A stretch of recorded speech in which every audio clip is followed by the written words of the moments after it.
그리고 어떤 몇백억 부자분들 중에서도 이제 명품은 열등감의 표현이다 이런 식으로 말을 하더라고요. 근데 이제 여기서 경제적 자유는 얘기를 했는데 100억은 솔직히 그건 좀 꿈의 숫자 아닌가 그렇게 생각을 하는 분도 많잖아요. 근데 사실 가능하다고? 근데 사실 경험상 이제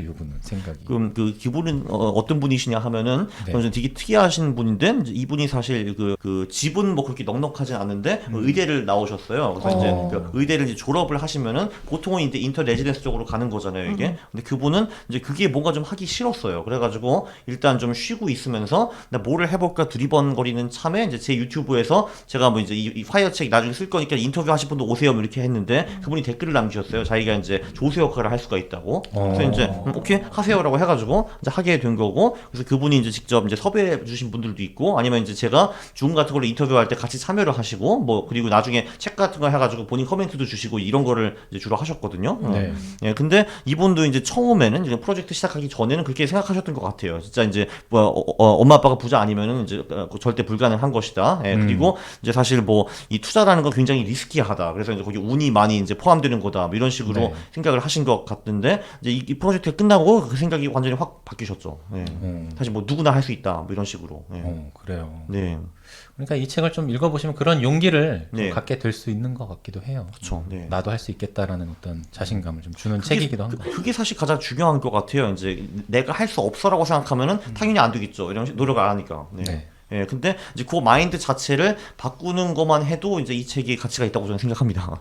네. 맞아요. 진짜 약간 테크트리라고 하잖아요. 너가 어떻게 나갈지 생각해봐 이렇게 하는데 우리나라에서 그렇게 제시를 많이 하나? 사람들한테? 또 여기 안에 네. 있는 게 또 재밌는 게 다양한 20명의 사례가 있다 보니까 또 네. 이분들도 생각이 다 다르세요. 아, 맞아요, 맞아요. 네. 그냥 어떤 분은 지출을 줄이는 게 맞다. 강한국 작가님이 대표적이시고 네. 어떤 분은 티끌은 티끌일 뿐이다. 아, 맞아요. 네. 수입을 대폭 늘려야 된다. 네. 그리고 수익은 뭐 퀀텀 점프를 한다. 뭐 이런 말씀하시는 분도 있고. 맞아요. 그래서 20명의 사례를 보면서 이게 너무 말씀들이 다 천차만별이기 때문에 그냥 그 중에 내 마음에 드는 것만 쏙쏙 빼서 적용시키면 될 것 같다는 생각도 네. 들고요. 그 지출에 관련해서는 네. 이제 그렇게 나눠지는 것 같아요. 이제 그 책에 보시면은 지출을 줄이는 거를 별로 중요시 않게 여기는 분들이 몇 명 있거든요. 근데 네. 그분들은 대부분 투자나 창업의 대가예요. 한마디로. 그러니까 한마디로 투자나 창업의 엄청나게 대가. 많은 수익을 창출할 능력이 되시는 분들이고 이제 그게 가능하면은 당연히 저축을 할 필요가 없습니다. 여기 보면 이제 DP라는 영웅이 나오는데 이분은 영웅이에요? 이분은요 가치 투자만 하시는데 예, 예. 1,300만 원금을 가지고 그 원금만 50억 이상으로 불리신 분이에요. 예. 그러니까 이분은 이제 그 1,300만 원 그 원금에 추가 금액을 한 번도 투자한 적이 없고 월급을 다 써버렸어요. 예. 근데 이분은 정말 특출난 능력이죠. 이제 가치 투자만 해서 그 원금을 10몇 년 만에 수백 배로 불렸으니까. 근데 이제 대부분 사람들은 그런 능력이 없는 거잖아요. 저도 그 정도 능력은 안 되고 그렇다면은 저축을 좀 해가지고 계속 파일을 불려 나가는 수밖에 없는 거죠. 지출을 줄여야 된다. 듣는 분들은 어떻게 줄이라고? 나 죽으라고? 그것도 다 나와 있죠, 책에. 예. 네네, 그렇죠. 일단 첫 번째로 이제 중요한 건 저도 이제 지출 줄이는 거 많이 고민하고 해봤으니까요. 일단 이 책이 나오시는 분들은 유전자를 보면은 지출을 별로 크게 즐겨하는 것 같지는 않아요, 사실. 그러니까 일단 유전자가 뭐 그쪽 소비와 좀 먼 이런 사람들이 많은 것 같기는 한데 네. 일단 그래도 여기 많이 나온 내용은 일단 가계부를 쓴 다음에 지출을 그러니까 그 우선순위를 매겨보라고 해요. 1위, 2위, 3위 이런 식으로 해서 그리고 한 1위, 2위, 3위 정도만 제대로 해도 삶의 질의 7, 80%를 유지가 되더라 이런 말을 하더라고요. 이게 무슨 말이냐 하면은 예를 들면 여행이 나한테는 엄청나게 중요해 하면은 1위, 2위 정도 들어갈 거 아니에요. 그럼 그 여행은 다니라라는 거죠. 1년에 뭐 두세 번 다니는 건데 근데 그 밑에 있는 3위부터 20위는 별로 하지 말아라 이런 말이 나오고 또 다른 사람은 여행이 별로 안 중요해. 한 8위, 9위밖에 안 되는데 근데 남들이 다 가니까 나도 인스타 좀 찍어야지 하면서 해외여행 가는 거는 그거는 멍청한 지출이다. 이제 이런 말이죠. 그러니까. 예. 맞아요. 그런 말을 하기 그래서 이제 네 자신을 잘 알고 너한테 중요한 지출이 무엇인지 좀 파악을 해야 된다. 그렇지 않으면 너무 아무 생각 없이 돈을 쓰게 되더라. 이런 말이 나왔고요. 그리고 이제 거기 어떤 몇백억 부자분들 중에서도 이제 명품은 이제 열등감의 표현이다. 이런 식으로 말을 하더라고요. 그래서 이제 남의 눈을 많이 의식하면은 그게 곧바로 지출로 이루어진다. 이렇게 말을 하게 되더라고요. 근데 한국이 또 남의 눈을 좀 많이 의식하는 그런 좀 문화잖아요. 그러니까. 네. 그거는 의식적으로 좀 바뀌어 나가는 수밖에 없는 거죠. 네. 네. 그래서 저는 이 책 속에 나오는 분들이 생각보다 지출이 너무 적은 거예요. 아, 예, 그런 분들이 좀 있으시거든요. 네, 그래서 네. 좀 굉장히 놀랐었거든요. 그러니까 경제적으로 충분히 여유가 있음에도 불구하고 뭐 월 200만 원으로 3인, 4인 가족이 산다거나 네.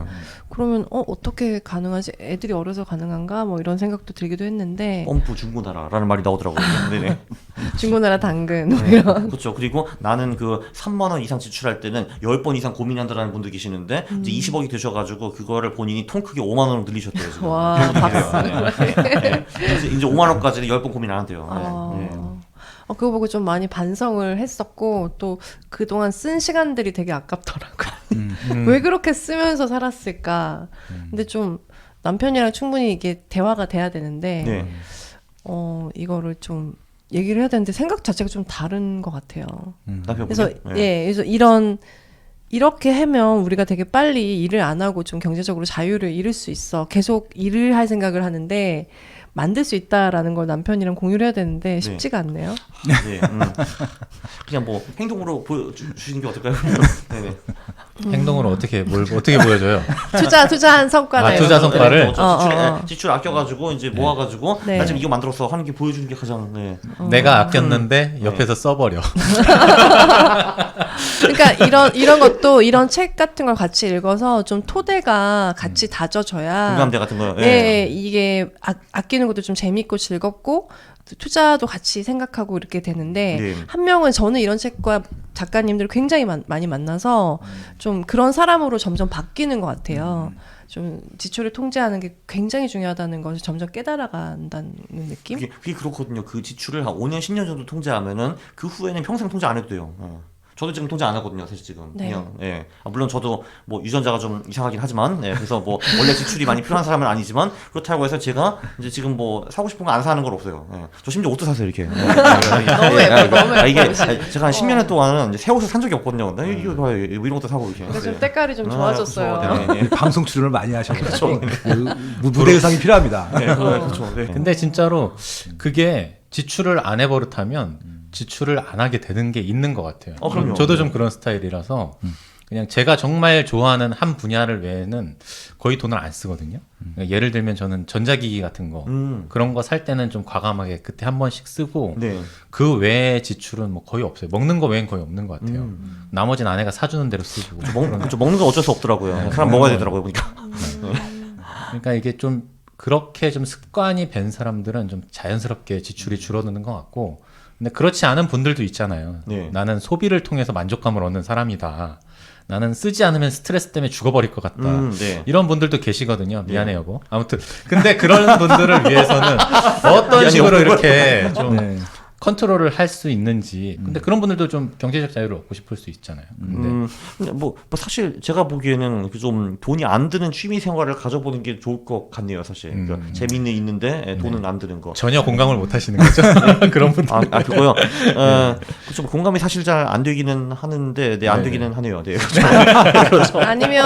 아니면 돈을 더 벌어야겠죠. 네? 돈을 더 벌거나 네. 부업을 더 해야겠죠. 그러니까 내가 뭐 백을 사고 싶으면 부업을 해서 산다거나 네. 그런 식으로 해야 되지 않을까요? 맞아요. 그래서 네. 제 아내의 관점도 그거예요. 나는 쓸 거야. 대신 네. 더 많이 벌 거야거든요. 네네. 근데 아까 그 말씀하신 대로 이 사례에도 그런 분들이 계시잖아요. 근데 네. 그런 분들의 특징이 투자의 대가거나 사업의 대가라고 하셨잖아요. 네, 맞아요. 우린 둘 다 그게 아닌데. 저 줄여야 저 될것 같은 경우는 같은데. 열심히 더 벌어서 쓰는 거는 저는 좀 게을러가지고 그거는 싫거든요. 그냥 이제 놀면서 안 쓰지라는 게 제 생각이죠. 그것도 참 성향이 다 다르기 때문에 그런 네. 것까지 다 고려해서 네. 다양한 사례가 있으니까 네. 나는 이게 땡긴다 그러면 그런 분들은 어떻게 성공을 했는가, 어떻게 네. 자유를 얻었는가. 근데 살펴보면 말씀하시는 그 말이 맞는 것 같긴 해요. 이제 진짜 그 지출을 줄이고 싶지는 않고 계속 펑펑 쓰고 싶다 그러면은 진짜 투자나 사업, 그러니까 또는 이제 부업 이거를 깊게 연구해서 실제로 하는 수밖에 없는 것 같아요. 네. 다 가질 수는 없죠. 네? 다 가질 수는 없죠. 지출 통제를 하지 않고 모이는 돈이 없는데 네. 경제적 자유로 갈 수는 없는 거잖아요. 아니면은 일단 조금만 모아놓고 네. 그거를 투자를 엄청 잘하든지 뭐 디피님이나 그런 분들처럼 거기 보면 무슨 뭐 삼성돈 라이언 이런 분들 계시거든요. 이제 그분은 이제 정말 유명한 데이트레이더. 그렇죠. 그분도 지출을 뭐 줄이는 거는 그쪽은 신경을 안 쓰시는 것 같더라고요. 네. 그 대신에 그분도 엄청나게 버셨으니까요. 네. 그래서 아까 말씀하신 대로 쓰고 벌고 투자하고 그러니까 벌고 쓰고 투자하고 이렇게 했는데 이 비율도 평균적으로 이제 통계를 내보셨더라고요.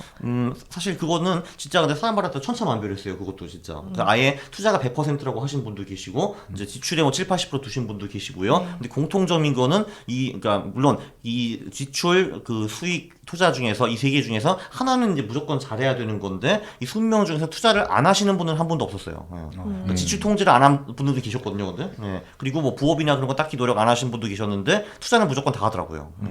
그거는 그냥 공통. 전 좀 그런 생각 들었어요.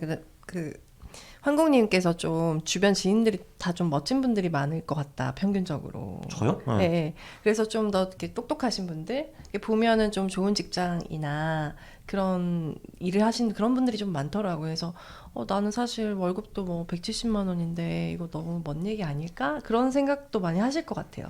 저도 185로 시작했어요. 1년 차에. 네. 네. 그리고 저도 이제 신기했던 게 이제 동기들이랑 이제 12년 같이 회사를 다니면서 월급 같은 건 똑같이 받았는데, 네. 근데 이제 한 진짜 10년, 15년 후에 보면은 자산의 차이가 진짜 몇십 배까지 나요, 그게. 네. 그래서 그건 이제 수익의 문제는 아닌 것 같고요, 확실히. 네. 물론 근데 뭐 훌륭하신 분들은 많이 만나는 게 좋죠, 당연히. 네. 네. 이 마흔이 읽을 거라고도 생각하셨어요. 저희 채널은 네, 했어요. 조금 네네. 더 세대가 있거든요. 네. 그러면 그런 분들에게는 읽으면 뭐야 그러니까, 나보다 어린 애들이 막 그러니까 그거 말씀드리고 싶은데 네네. 뭐 때마침 이 책이랑 거의 비슷한 시기에 이제 신이은 작가님도 이제 이런 비슷한 책을 내셨어요. 100억 뭐 부자들이 온다 뭐 이런 식으로. 근데 그분의 말씀은 이게 이제 그런 식으로 나는 파이어나 경제적 자유를 이루어야겠다. 그 결심한 그 시기부터 진짜 빡세게 돌려가지고 이제 도달하실 때까지 보통 평균적으로 6.5년 정도 걸렸대요. 그러니까 40대 시작해도 하나도 늦지 않다라고 볼 수가 있고요. 50대도? 그렇죠. 네. 왜냐면 사실 저희 부모님 같은 경우도 이제 저를 데리고 이제 그 독일 가서 유학을 하시고 들어오신 그 나이가 한 40대 그렇죠 중반 정도거든요. 이제 그때부터 모으기 시작하셨어요. 근데 네. 뭐 되더라고요. 그때 모으기 시작해도. 네. 저는 이제 사실 뭐 파이어를 할 때 그 기준이 필요하니까 이제 뭐 40세까지 뭐 그 연지출 25배 또는 20억 모은 사람 이렇게 했는데 사실 40대 시작해가지고 50대에 끝나도 되는 거잖아요. 사실 근데 경제적 자유라는 거는 네. 저 그렇게 생각을 합니다. 네. 지금 뭐 40대든 50대건 이제 뭐 100세 시대니까요. 아직 뭐 반밖에 안 오신 분들이니까 네, 아무 시간이 많이 남았다. 그러니까 지금부터 뭐 이 책을 읽고 뭔가 내가 동하는 게 있어서 열심히 하시면 한 5년 빡세게 하면 될 수 있다고 보시는 거잖아요. 그렇죠? 그렇죠. 이제 그 네. 5년, 10년 정도라고 저는 생각을 하고요. 네. 저도 사실 이제 입사부터 퇴사까지 12년 걸렸으니까 저도 사실 어떻게 보면 되게 열등생이거든요. 근데 12년이나 걸렸으니까. 네. 근데 그렇죠. 이제 5년, 10년 만에 하신 분들 되게 많아요. 네, 맞아요. 근데 이제 여기서 경제적 자유는 얘기를 했는데 100억은 솔직히 그건 좀 꿈의 숫자 아닌가 그렇게 생각을 하는 분도 많잖아요. 근데 사실 가능하다고? 근데 사실 경험상 이제 처음 1억이 제일 힘들고 이제 그 다음에 처음 10억이 제일 힘들고 그 후부터 사실 원래 훨씬 더 빨라지죠 이게 사실. 네네. 네. 그건 이제 제가 한 말이 아니고 이제 찰리 먼거가 했죠 그 말을. 워렌 버핏의 파트너가. 근데 그게 맞는 것 같아요. 네, 확실히. 그런 네. 것까지도 꿈을 꿀 수 있고 네. 갈 수 있다. 네.